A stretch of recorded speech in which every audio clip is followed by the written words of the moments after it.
me rompieron el cheque de la lotería, pero solo era un decorado de cartón. Y por primera vez en mi vida, sonreí mientras veía cómo todo se desmoronaba. No yo, sino las ilusiones que me habían retenido durante 26 años. No nací para traicionar a mi familia. Simplemente fui la segunda hija, aprendiendo siempre a quedarme quieta, a hablar en voz baja y a ser pulcra en los rincones de la casa, con la mirada fija. Desde que aprendí a leer un boletín de calificaciones, comprendí que mi vida se mediría por comparación. Mi hermana recibía aplausos, yo, asentimientos. Mi hermana tenía un plan, yo tenía instrucciones de cuidarte.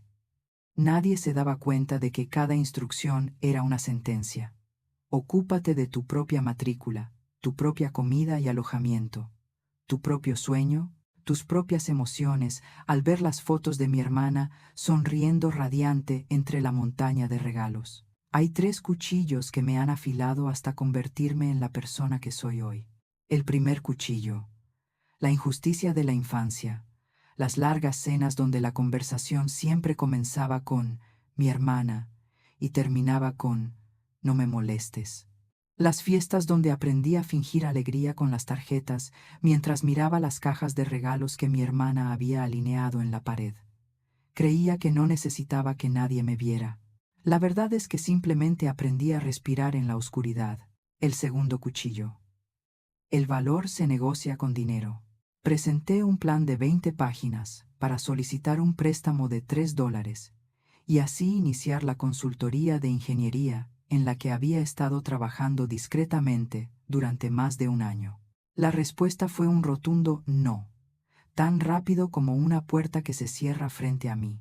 Unas semanas después, en la misma mesa, con la misma mirada, le dieron $30 para abrir una boutique, sin necesidad de plan, sin preguntas, solo confianza, nunca para mí.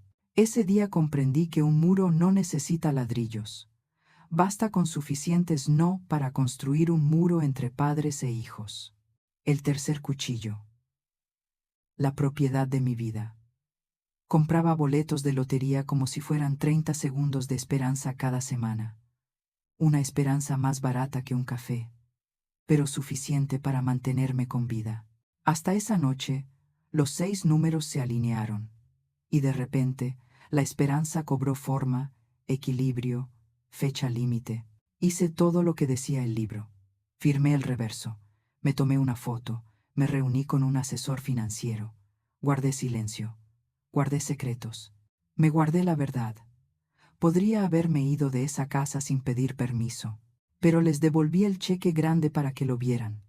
Quizás quería que lo vieran una vez, que me vieran a mí. Lo miraron y luego lo exigieron. La mitad del dinero para la hermana que salvó la tienda, para la familia, para el ciclo que me había sepultado bajo el yugo de otro. Dije que no. Prefirieron romperlo. El sonido del papel rasgándose fue como el de un reloj detenido. Vieja historia, viejos roles, viejas promesas, todo cayendo al suelo como trozos de cartón. Me reí.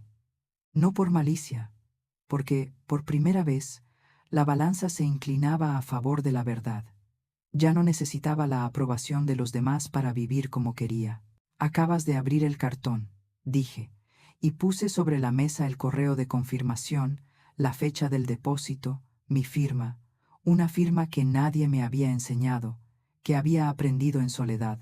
Ese fue el momento en que decidí madurar. Madurar no se trata de tener dinero, sino de saber poner límites. Cuando comprendí que amar sin responsabilidad es la forma más fácil de convertir a los demás en una carga. Cuando entendí que la justicia no se trata de dividir un premio de lotería, sino de que cada persona pague las consecuencias de sus propias decisiones. Contaré toda la historia, sobre las cenas que parecían interminables, sobre los turnos de noche que me hacían arder los ojos, sobre la primera vez que alguien me dijo, enséñame tus cálculos en lugar de no te molestes, y sobre el gesto de voltear un cheque roto que me devolvió un nombre, libertad. Pero para comprender cómo un niño puede irse de casa con tanta tranquilidad una mañana, Hay que remontarse al principio. Cómo aprendí a respirar en la oscuridad y cómo mi hermana aprendió a temer a la luz. Porque antes del cheque, antes de las risas, existía una infancia invisible y una jaula de oro. Empecemos por ahí. El favoritismo no solo nubla la mente del hermano menor, sino que también doblega al mayor. Las cenas eran largas, al estilo sobremesa, donde la conversación divagaba como un plato recién rellenado de vino. Tu hermana sacó la máxima nota, se está preparando para los exámenes de bachillerato, necesita un profesor particular. Me sentaba al borde de la mesa, contando el sonido de mi cuchara al chocar contra el borde de la copa, contando las veces que quería hablar y luego callarme. Mi certificado de segundo puesto en ciencias de la filtración de agua estaba apretujado entre una revista y la factura de la luz. Mamá lo miró de reojo. Dijo, «Bien hecho», como si pulsara un interruptor, y luego apartó la mirada. Aprendí a no exigir una mirada, como si fuera una persona conocida que vivía en casa, pero cuyo nombre no figuraba en el registro de la casa. Mientras tanto, a mi hermana la palabra expectativa la marcaba. Papá puso un reloj grande justo frente a su escritorio y le dijo, «Cada minuto cuenta». Desde entonces, cada minuto ha sido un latido, repasando trabajos, practicando preguntas, haciendo exámenes de práctica. La he visto morderse las uñas hasta sangrar antes de recibir sus calificaciones. La he oído sollozar en el baño cuando la nota fue un 8, 9 en lugar de un 9, 5. Mamá limpió el espejo y dijo fríamente, «Tú vales más que eso». Sus elogios siempre tenían un matiz que los hacía parecer aún más importantes. Su autoestima, por lo tanto, estaba inflada como un globo con miedo a desinflarse, siempre necesitando más aire, pero a punto de estallar. En mi cumpleaños, la casa estaba llena de sus cajas de regalo. El papel de regalo brillaba como un lago. En mi cumpleaños, la familia salió a comer algo rápido, un pastel comprado a toda prisa. Las velas se apagaron cuando el camarero preguntó, ¿más agua? Me dije a mí misma que no pasaba nada. La justicia es un concepto caro, pero los niños saben medir con la mirada. Cada vez que sacaban una foto, la cámara apuntaba a mi hermana. Cuando me tocaba a mí, mi padre la levantaba y la bajaba. Batería baja. Empecé a comprender que el silencio adulto es el lenguaje más peligroso. Me enseñó que hay cosas importantes y personas importantes. Yo no soy ninguna de las dos. Una tarde, cansada, la encontré sentada en los escalones. El viento soplaba, su cabello se enredaba en los botones, su mirada se perdía en la distancia, como quien deja caer algo que no puede recoger. «Tienes suerte», dijo sin mirarme. «Nadie se fija en lo que haces». Reí secamente. La libertad que no se ve no es libertad. Se giró, un raro contacto visual. Había algo que nunca reconocíamos. Ambas éramos víctimas de la misma casa, aunque de distinta clase. Yo estaba encerrada tras una cortina invisible. Ella, en una jaula dorada. Yo ansiaba reconocimiento. Ella se asfixiaba con la necesidad de ser siempre digna. Aprendí a adaptarme como un músculo. Cuando mi hermana necesitó una camisa nueva para la orientación, mis padres ajustaron el presupuesto de inmediato. Cuando pedí dinero para la feria de ciencias, mi madre me dijo, «Busca una beca o abre la alcancía».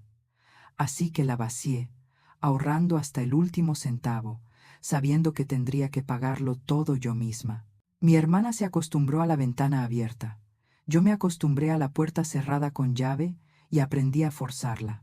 La traición no llegó con una bofetada, sino con 1000 agujas diminutas. Cada cumplido mal dirigido, cada mirada perdida, cada foto extraviada me reconstruyeron, convirtiéndome de nuevo en alguien callada, poco exigente, insensible.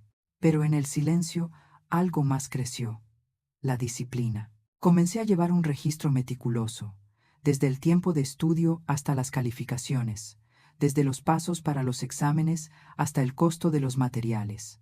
Nadie revisaba mis calificaciones, así que las revisaba yo misma. Nadie me preguntaba qué necesitaba, así que aprendí a necesitar menos. Y eso, irónicamente, se convirtió en mi única arma cuando me levanté de aquella mesa. Se graduó de la preparatoria entre aplausos, y yo recibí mi carta de aceptación a una universidad pública con la nota de matrícula accesible. Papá enmarcó la suya y la colgó en la sala. La mía estaba pegada con cinta adhesiva en la puerta del refrigerador junto a la lista de la compra. A ella le dijeron, solo estudia. A mí me dijeron, arréglatelas sola. Una fue una mano amiga, la otra un paso difícil. Pero fue ese paso el que me enseñó a valerme por mí misma. Quizás fue entonces cuando lo entendí. La adultez no tiene ceremonia de premiación. Es el momento en que te das cuenta de que tienes que seguir adelante, incluso cuando nadie te llama. Me he acostumbrado a caminar solo, y el siguiente camino donde la matrícula se calcula por horas, donde el sueño se calcula por turnos ya me espera, porque tras la jaula dorada y la habitación oscura hay una tercera puerta, la de los préstamos, de los turnos de noche en cocinas de restaurantes, de cifras de interés tan densas como la letra pequeña de un contrato. Una puerta que, si la empujas, te llevará a otra lección. La independencia, que suena impresionante, resulta ser una factura. Independencia suena impresionante. Resulta que es un proyecto de ley. Cada mañana, abro los ojos en la vieja habitación de la residencia que huele a pintura, miro el techo con una fina grieta como un hilo, y me pregunto, ¿cuánto puedo pagar hoy? La matrícula de este semestre, libros más gruesos que mi muñeca, comida tan barata que mi estómago está tranquilo pero mi cuerpo vacío. Mido mi vida en pequeñas cantidades. Becas remendadas, préstamos con intereses altos, propinas cuidadosamente colocadas en un vaso como si fueran monedas de esperanza. El turno de noche en Riverside Grill empieza a las 5 de la tarde. Me quedo detrás del mostrador, aprendiendo a sonreír con la justa medida, a hablar con la suficiente calidez, a caminar lo suficientemente rápido para no derramar nada. En la mesa 4 siempre piden hielo. En la mesa 7 nunca dejan más del 10% de propina. Memorizo las costumbres de los desconocidos porque nadie en casa recuerda las mías. Cuando el reloj marca las 10:15 de la tarde, me trago rápidamente un trozo de pan seco, tomo un sorbo de agua y corro a la parada del autobús. El viento nocturno me golpea la cara como una bofetada. A las 11 de la tarde, me siento en mi escritorio junto a la ventana, con la espalda dolorida como la de un anciano. A las 2:30 de la mañana, me arden los ojos. Todavía no he terminado la tarea de mecánica estructural. Me tiemblan las manos por el café y por pensar en las palabras tipo de interés variable. A las 6:30 de la mañana, el despertador suena como un pájaro atrapado en mi manga, y me levanto de nuevo, como si nunca me hubiera sentado. Medía mi tiempo con una regla de acero. 48 horas semanales para la escuela y las tareas. Entre 28 y 32 horas para el trabajo. 12 horas para ir y venir. 4 horas para la ropa y los platos. Y el resto para dormir, si acaso. Perdí 5 kilos en un semestre. Cuando mis amigos me invitaban al cine con un menú de estudiante, sonreía con disculpa. Es tarde. Aprendí a poner alarmas a mis emociones. 10 minutos de alegría entre 2 trabajos. 5 minutos de tristeza cuando se retrasaba mi sueldo. 0 minutos de miedo, porque temía no poder pagar nada. El segundo día de Acción de Gracias, nos sentamos alrededor de la mesa. El pavo tenía un aroma excepcional. Mi hermana contó historias sobre grupos, actividades, amigos de familias que tenían empresas de software. Mis padres asintieron con los ojos brillantes. Le hablé de las clases nocturnas, del proyecto de filtración de agua para el antiguo complejo de viviendas suburbanas, de los turnos extendidos por falta de personal. Mamá sirvió más salsa, diciendo, «Considéralo una experiencia enriquecedora». Papá dijo, «Tu hermana está muy ocupada, así que no puede hacer horas extras». Las palabras cayeron sobre la mesa como una pequeña piedra. pero lo suficientemente pesadas como para quebrar algo en mi interior. Miré mis manos, los pequeños cortes de los vasos rotos, los callos de cargar bandejas, y comprendí. Había esfuerzos invisibles porque la gente elegía no verlos. No soy perfecta. Algunas noches me quedo dormida en la mesa, dejando un pequeño rastro de saliva en la mesa de dibujo. Derramo salsa en el zapato de un cliente y oigo un suspiro interminable. Me disculpo, limpio, vuelvo a la cocina, respiro hondo, preparo un nuevo plato. Cada error es una lección. El cansancio tiene su propio olor. Detergente, café rancio, papel de impresora nuevo. Pero más allá del olor, tiene un sonido. El zumbido del lavavajillas, el chirrido de un autobús, el latido de un corazón que repite su propio mantra: sigue adelante, sigue adelante, sigue adelante. Esa primavera lo conocí. El hombre que se convertiría en un puente. Su empresa contrató a la mía para realizar una evaluación estructural del antiguo edificio. Durante el estudio, mi jefe presentó un plan de refuerzo. Incliné la cabeza, escuchando, pero las cifras no dejaban de resonar en mi mente. Vi que la fuerza cortante en la viga de la esquina sobrecargaría las juntas. Me debatía entre la seguridad y el silencio. Elegí la seguridad. Disculpe, dije, intentando mantener la calma. Este punto necesita reforzarse de otra manera. ¿Puede presentar el cálculo? Mi jefe frunció el ceño y levantó la vista. Muéstreme el cálculo. 4 simples palabras. Pero fue como si alguien abriera una ventana en una habitación sin ventilación. Desplegué el dibujo, mostré la fórmula, señalé el punto débil. Él asintió lentamente y se volvió hacia mi jefe. Tiene razón. Cambiemos el plan. En una habitación de hormigón y polvorienta, por primera vez en mucho tiempo, mis esfuerzos resonaron. No con fuerza, sino de forma audible. Desde ese día, de vez en cuando recibía correos electrónicos directamente en mi bandeja de entrada, preguntas sobre detalles, citas breves, solicitudes para revisar opciones. Mi nombre figuraba en el campo para, no solo en CC. Seguía llevando la bandeja de la cena, seguía trasnochando, seguía oliendo a lejía, pero ahora había otro olor, el suave aroma de mis propios certificados. Guardé otro recipiente de plástico en mi cajón, un pequeño fondo para libertad. Cada vez que la propina aumentaba, metía una parte. El aumento era lento, pero el progreso era un progreso. Una noche, mientras cerraba mi hoja de cálculo, sonó mi teléfono. Me había enviado una foto grupal con el título La verdadera vida universitaria. Miré la foto de las caras sonrientes bajo el roble, pensando en mí y en las luces fluorescentes parpadeantes, y sentí una soledad que ya no era tan intensa como antes. Me reconfortó un poco, porque sabía que iba a ir, aunque sola. Creía que la independencia era un camino directo que yo había elegido. Resultó ser un laberinto de facturas, turnos y decisiones desagradables. Estudiar o dormir, comer o ahorrar, pedir ayuda o aguantar. Elegí aguantar, no porque fuera fuerte, sino porque no tenía a quién más recurrir. Y fue en la decisión menos glamurosa donde empecé a desarrollar una habilidad fundamental: la competencia. Al terminar el curso, mi promedio seguía siendo alto. No me fui de vacaciones de verano, trabajé horas extras. Tenía las manos callosas y la mente muy activa. Por primera vez, creí que si me proponía un problema con suficiente intensidad, lo resolvería. No hacía falta magia.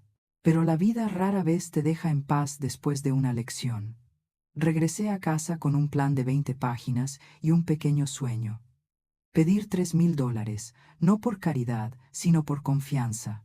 La respuesta fue un portazo, tan seco y rápido como un punto final. A partir de entonces, la injusticia dejó de ser un vago recuerdo de la infancia. Se convirtió en una cuenta bancaria con ceros en el lugar equivocado. Y unas semanas después, en el mismo mostrador que me había rechazado, $30,000 fluyeron hacia una boutique sin un plan definido. Ese día lo entendí. A veces, para ser escuchada hay que decir no. Pero antes de decir no, aún conservaba un pequeño ritual de los viernes por la noche, una pequeña esperanza impresa en papel fino, porque cuando cada puerta pedía un depósito, yo aún necesitaba algo que me permitiera abrirla. Y es ese hábito el que da pie al siguiente hilo de la historia. $3,000 descartados, 30,000 vertidos en un muro de Instagram y un billete de lotería delgado como una hoja, lo suficientemente afilado como para cortar una vieja cadena. Mis $3,000 murieron por un simple movimiento de cabeza, sus 30,000 vidas por un gesto de asentimiento. Entre esos dos simples movimientos se produjo un corte que aún dolía años después. Llevé a la mesa del comedor una pila de 20 páginas. Objetivos de mercado, precios estimados, flujo de caja a 6 meses, seguro profesional y cronogramas de implementación. Había calculado cada detalle, cada hora, cada riesgo. No pedía favores, sino un pequeño préstamo con intereses y un plan de pago claro. Papá hojeó 2 páginas y cerró el documento de golpe. Mamá ni lo tocó. El no de papá cayó frío, seco y tajante, como si alguien hubiera apagado un interruptor. Tienes un trabajo estable, no te hagas ilusiones, añadió mamá cortésmente a modo de despedida. Cuando iba a mencionar al primer cliente que estaba listo para firmar, papá me interrumpió. Un solo cliente no hace un modelo. No hicieron más preguntas. Simplemente temían que fracasara, pero no creían que pudiera recuperarme. Unas semanas después, en la misma mesa, con las mismas caras, presentó su gran idea. Una boutique muy fotogénica, con paredes beige, espejos antiguos, luces amarillas y estantes de madera con olor a pintura fresca. El plan era hacerla bonita, y los clientes vendrán. Esperé preguntas sobre costos de inventario, rotación de inventario, canales de venta y tasas de devolución. Ninguna. ¿Cuánto necesitamos?, preguntó papá, con la voz tan entusiasta como la de alguien que firma un contrato contra incendios. Unos $30,000 para los primeros 6 meses. De acuerdo. Una sola palabra. Rápida y cálida. Me quedé allí sentada, escuchando el sonido característico, como el de una cerradura cerrándose, justo delante de mí. Quería enfadarme, pero la ira se desvaneció ante algo más claro, la verdad. La verdad de que su confianza nunca fue mía, la verdad de que yo pago mis propias facturas, y cuando la verdad es fría, necesitas algo cálido, aunque solo sea por 30 segundos. Así que, el boleto de lotería. Todos los viernes por la noche, de camino a casa después del trabajo, paso por mi tienda de siempre.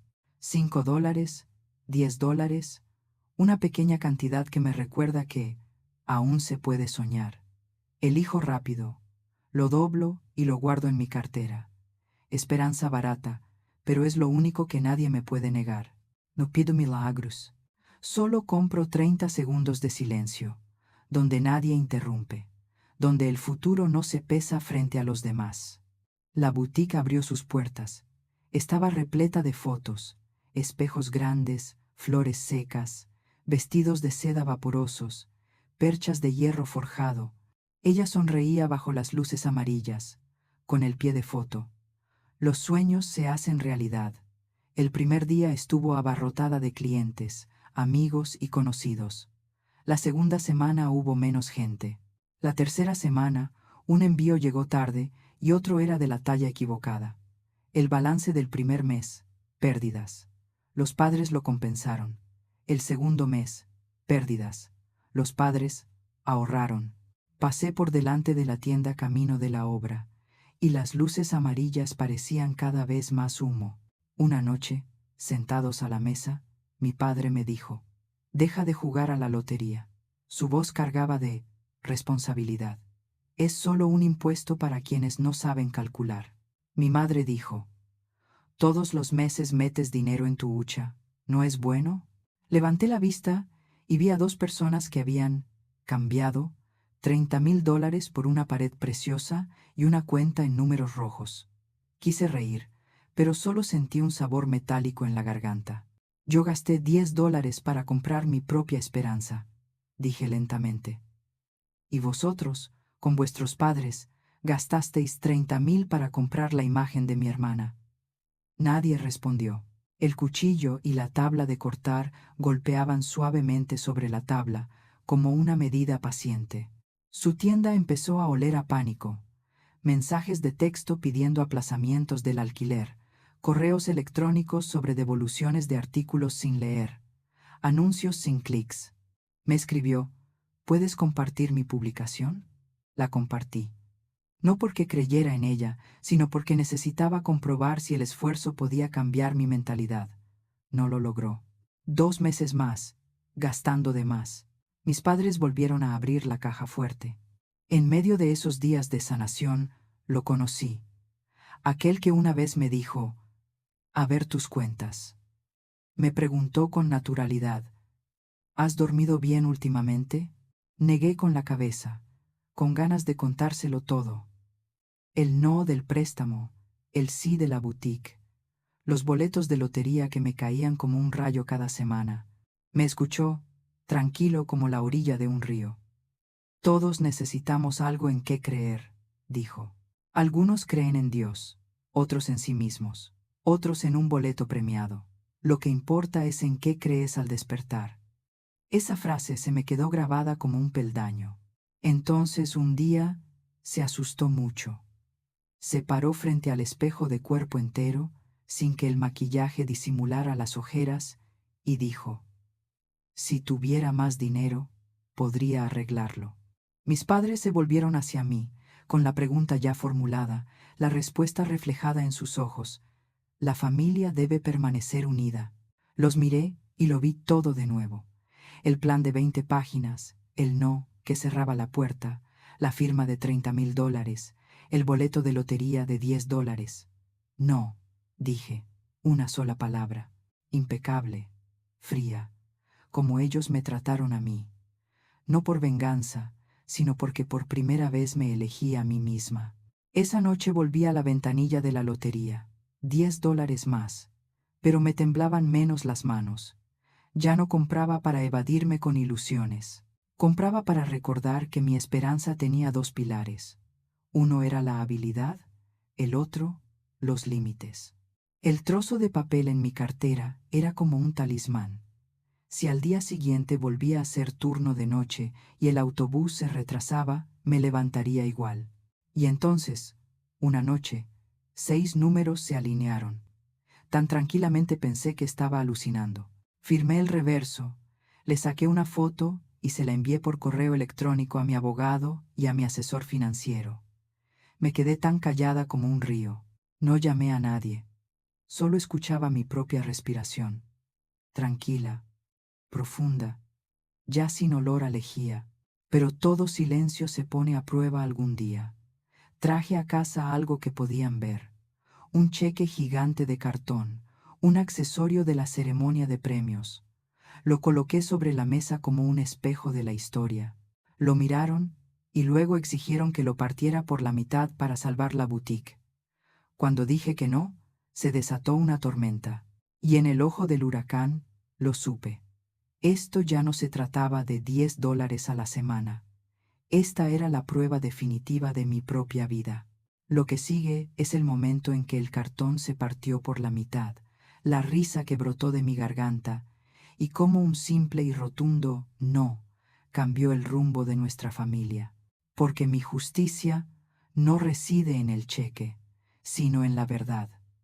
Algunas cosas, al ser destrozadas, revelan su verdadero valor. Esa noche, los 6 números encajaron a la perfección, con tanta calma que pensé que estaba alucinando. No grité. Seguí el protocolo de supervivencia. Firmé el reverso del boleto, le saqué una foto en 3 lugares distintos. Lo guardé en una bolsa con cierre hermético y luego envié un correo electrónico a mi abogado y al fiscal para programar citas. A la mañana siguiente, bajo las luces fluorescentes del bufete, Me explicaron cómo mantener mi alegría en secreto, permanecer lo más anónima posible, considerar la posibilidad de crear un fideicomiso, no publicar nada, no llamar a nadie, no hacer compras inusuales.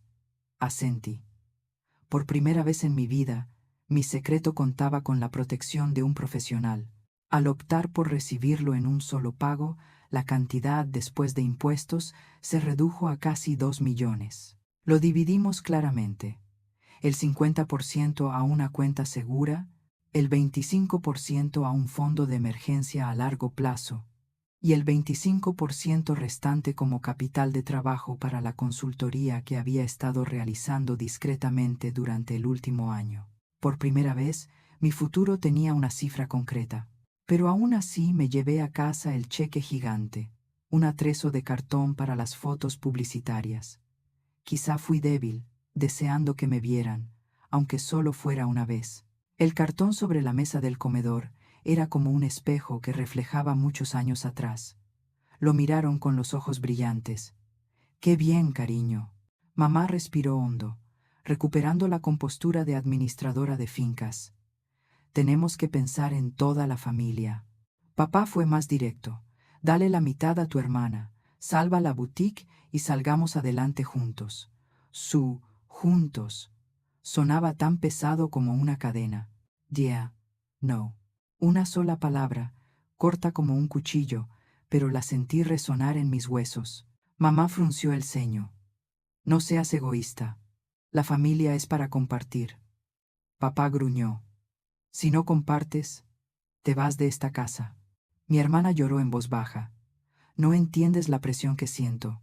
Solo necesito una oportunidad más». Apoyé las manos sobre la mesa. Durante todos estos años, todas las oportunidades fueron para ustedes. Y yo pagué las cuentas. La mesa estaba fría. Les conté como si leyera un guión. Los préstamos estudiantiles que tuve que pedir, el turno de noche en la cafetería, el plan de negocios de 20 páginas que rechazaron, y luego $30,000 por una pared beige y luces amarillas. No alcé la voz. Dejé que los hechos hablaran por sí solos. Papá agarró el cheque. Mamá sujetó la otra esquina. Mi hermana tomó las tijeras. «Si no piensas en tu familia», dijo papá, «nadie lo hará». Las tijeras rozaron la portada. Un desgarro seco y limpio. Los pedazos del 300000 cayeron como trozos de papel después de una fiesta. Me reí. No era una risa burlona.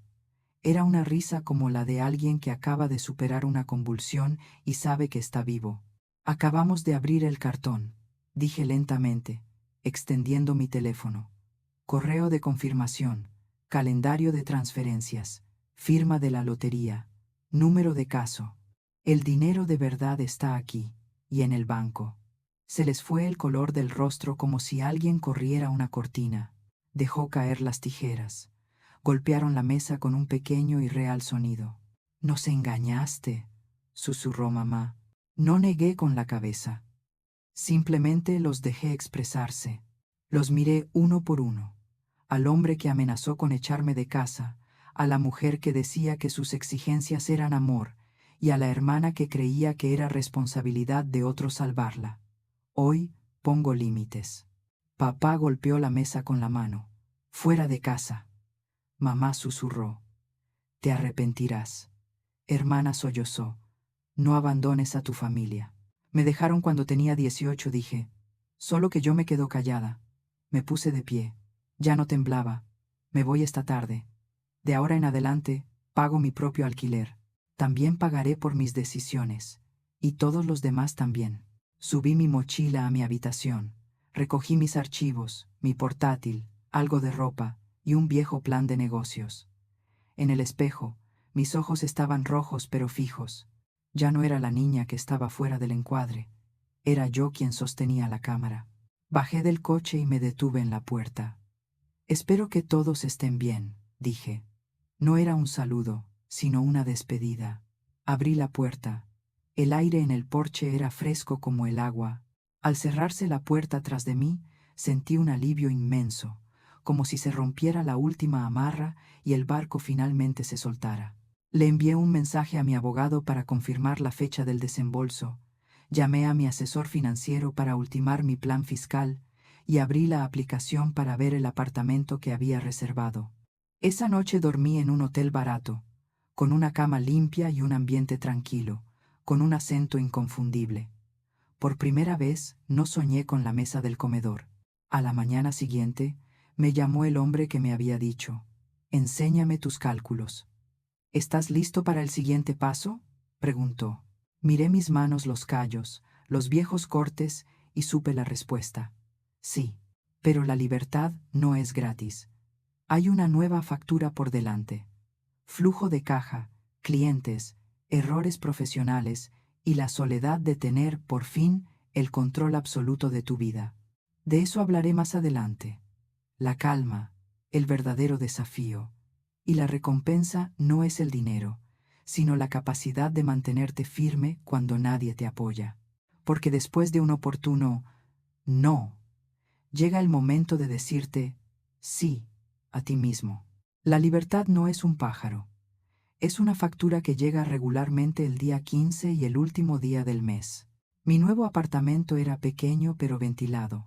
La primera mañana, la luz del sol inundó el suelo de madera como si fuera un certificado de nacimiento. Preparé café, me senté en mi escritorio vacío y abrí una hoja de cálculo. El flujo de caja es el corazón de un negocio, y mi corazón trasplantado necesitaba latir con regularidad. Distribuí los desembolsos según lo planeado, una parte para seguridad, otra para fondo de emergencia y otra para capital de trabajo. Luego borré el saldo de la columna de préstamo estudiantil. Los $38,000 desaparecieron. Me quedé quieto un buen rato, como si me hubieran sacado un trozo de cristal del pie. La herida aún dolía, pero caminaba diferente. La primera semana, el trabajo llegó a tiempo. Un proyecto para reforzar un antiguo almacén, un estudio de carga de viento para un edificio de oficinas, una consulta urgente sobre una escalera metálica. Redacté una propuesta, verifiqué la carga, llamé a un fotógrafo para que tomara fotos de la situación. Envié la factura, esperé. La espera es una lección que no se enseña en los libros. Los clientes se retrasaban porque el contable estaba ocupado, porque la firma digital se retrasó, porque el jefe estaba de viaje de negocios. Mi capital circulante jadeaba como los pulmones de alguien que acababa de dejar de fumar. La segunda semana el cliente A incumplió el cronograma. Se disculpó, diciendo: «La semana que viene seguro». La semana siguiente volvió a incumplirlo. Modifiqué el cronograma y cambié la anotación de «confirmado» a «suspendido». En otro proyecto hubo un pequeño error. Me equivoqué al teclear el factor de reducción de la viga de esquina al convertir la norma antigua a la nueva. Nadie se dio cuenta, excepto yo al revisar la impresión final. Sentí un escalofrío. Llamé al contratista y le pedí que detuviera el corte de acero durante 24 horas. Esa noche, me senté frente a la pantalla, repasando paso a paso, trazando con el dedo las líneas de fuerza internas como si fueran venas. Por la mañana, envié la corrección. Sin rodeos, escribí: «Cometí un error. Aquí está el plan de corrección. Cubriré todos los costos incurridos durante las 24 horas». Al otro lado de la línea hubo un silencio de 10 segundos. Luego suspiró: «Gracias por avisarme. Sigamos». Esa fue la primera vez que supe que la honestidad tenía un precio, y estaba dispuesto a pagarlo. Entre los problemas de flujo de caja, Gregory no dejaba de llamar. «No te infravalores», me decía. «Si es necesario, negocia un plazo de pago de 404020. No dejes que el 100% se acumule al final». Reescribí el contrato. La siguiente vez que el cliente puso mala cara, no cedí. «Yo cumplo con los plazos, tú pagas según los plazos. Un trabajo serio requiere una inversión seria». Nos miramos a través de la pantalla. Él asintió primero. El dinero llegaba a tiempo. Lo entendí. Los límites son condiciones. Una tarde, Mi madre publicó en Facebook: los jóvenes de hoy solo piensan en sí mismos. Debajo había una foto de una antigua boutique, con un texto larguísimo. Mis amigos me etiquetaron. Me llovieron los mensajes. ¿Qué te pasa, familia? Escribí y borré un montón de veces, hasta que al final bloqueé los comentarios, eliminé la etiqueta y volví al dibujo. Esa noche, añadí una frase corta a mi muro. Oye, hablemos primero del trabajo. No necesitaba ganar en Internet. Necesitaba que el proyecto siguiera adelante. Al tercer mes, contraté a mi primera empleada, una ingeniera recién graduada, llena de ilusión y con las manos aún temblorosas. La dejé sentarse a mi lado, sin fotocopias. Le di trabajo real, plazos de entrega reales y la libertad de preguntar lo que quisiera. Cuando se equivocaba, corregía los errores con ella. Le enseñé a formular suposiciones, a verificar la información y a decir: no estoy segura, sin vergüenza. Le pagué un sueldo superior al promedio. La recordaba y comprendía que el dinero no lo era todo. Las habilidades eran lo que salvaba a la gente del fracaso. Quería que aprendiera lo que yo había aprendido a base de prueba y error. Una tarde lluviosa, de regreso a casa tarde, pasé frente a la antigua tienda de lotería. El letrero aún parpadeaba. El vendedor seguía sentado con la barbilla apoyada en la mano, la radio sonando suavemente. Me detuve, buscando a tientas en mi billetera un billete de $10. Pero en mi bolsillo había algo más. Un nuevo contrato con una cláusula 404020 y un correo electrónico de un antiguo cliente recomendándome a uno nuevo. Me quedé en el porche, escuchando la lluvia caer como los lavavajillas de antaño. Sonreí, no porque hubiera ganado, porque ya no necesitaba comprar 30 segundos de esperanza. La esperanza tenía un sueldo mensual, una agenda de reuniones y un nuevo socio que estaba aprendiendo a mantenerse firme. Saqué un billete de $10 y lo metí en un sobre que decía Fondo de Emergencia. No estaba predicando ni haciendo promesas. Simplemente estaba eligiendo un nuevo símbolo para mi fe. Los boletos de lotería habían sido un hilo que me sostuvo durante las semanas difíciles. Hoy, ese hilo se soltó y soy libre de valerme por mí misma. Al final del primer trimestre, la hoja de cálculo cerró en verde pálido. No era rico, no estaba completamente a salvo, pero sí lo suficiente para respirar, para vivir, para invertir en una impresora A3 y un software de pruebas de carga automáticas. Deposité parte de las ganancias en un pequeño fondo de becas llamado Muéstrame tus matemáticas, para estudiantes que trabajan en el turno de noche, pero que aún sueñan con ser ingenieros. Firmé la transferencia sin temblar. La libertad empezó a dar sus frutos. A veces las noches son largas. Todavía hay momentos en que quiero llamar a casa, contarles que el proyecto pasó la inspección hoy, que el nuevo empleado resolvió un problema difícil. Entonces recuerdo el cheque en blanco en el suelo. Respiro hondo. La tristeza ya no es un obstáculo. Es la sombra que acompaña el camino soleado. La dejo en el asiento trasero y sigo adelante.